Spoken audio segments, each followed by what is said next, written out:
بسم اللہ الرحمن الرحیم۔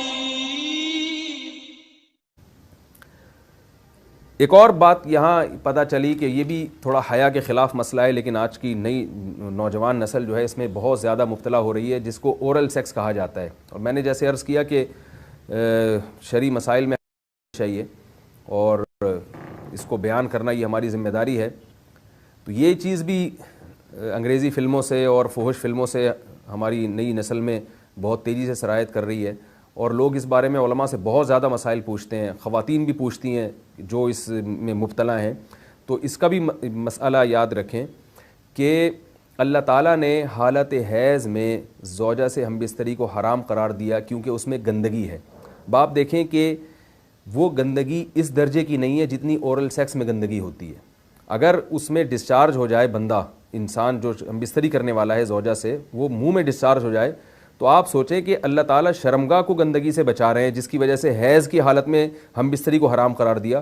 تو منہ جس سے انسان کھانا کھاتا ہے، جس سے کلمہ پڑھتا ہے، اور جو انسان کے جسم میں سب سے اشرف عضو ہے، سب سے زیادہ معزز اور مکرم عضو ہے، اس میں ایسی گندگی کو ڈالنا کہاں سے جائز ہو سکتا ہے، کہاں سے حلال ہو سکتا ہے؟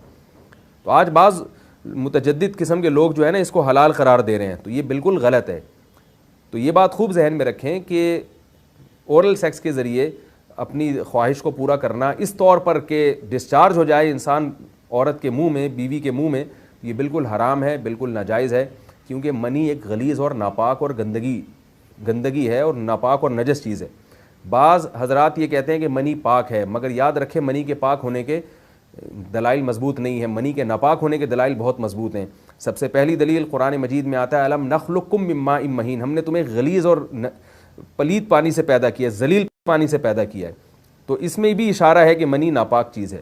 دوسری بات یہ کہ حدیث میں آتا ہے کہ کنت افرک المنی من ثوب رسول اللہ صلی اللہ علیہ وسلم ثم یصلی فیہ۔ حضرت عائشہ رضی اللہ تعالیٰ عنہ فرماتی ہیں کہ رسول اللہ صلی اللہ علیہ وسلم کے کپڑوں پر اگر منی لگی ہوتی تھی، صحیح بخاری کی حدیث ہے، میں اس کو کھرچ کے صاف کرتی تھی، پھر آپ صلی اللہ علیہ وسلم اس میں نماز پڑھا کرتے تھے۔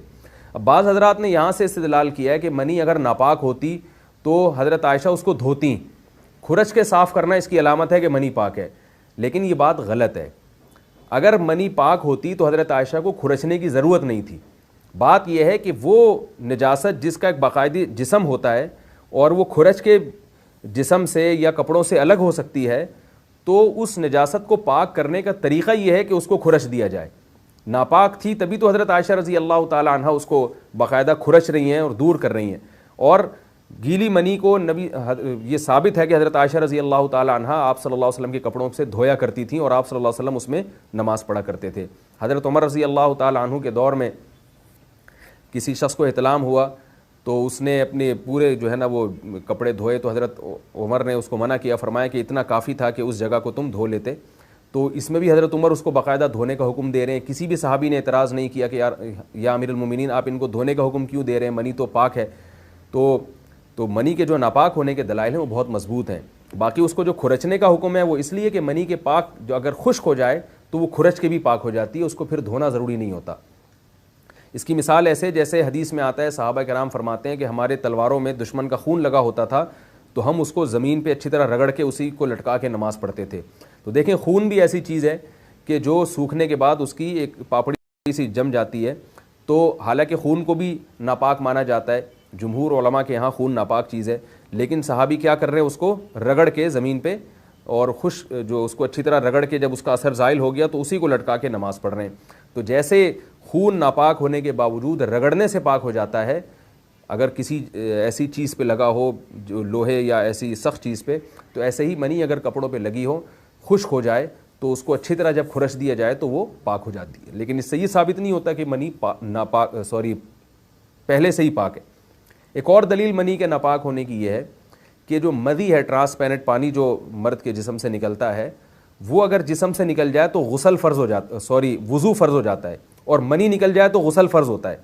اب یہ کیسی بات ہے کہ مدی کے نکلنے سے جس سے وضو فرض ہو رہا ہے وہ تو ناپاک ہے، اور منی نکلنے سے جب غسل فرض ہو رہا ہے بڑی والی طہارت، تو اس کو ہم پاک قرار دیں۔